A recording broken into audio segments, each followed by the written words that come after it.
Hi, welcome to our channel, dear viewers. In front of me, Nothing Phone 1, and now I want to show you how to clean your USB charging port on this device using household items.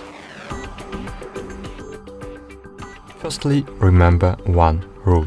Never use metal objects to clean the connector so as not to damage the moisture protection and the charging mechanism itself.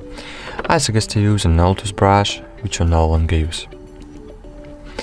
As you can see, there is something in my charging port that prevents the charging cable from going all the way into the connector, and now we are going to try to clear it.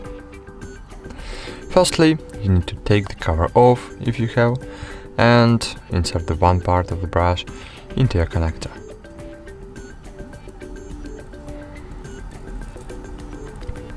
Then gently pry the dirt out.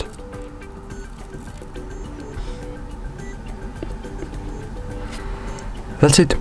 Thanks for watching, like this video, subscribe to our channel, and bye. See you.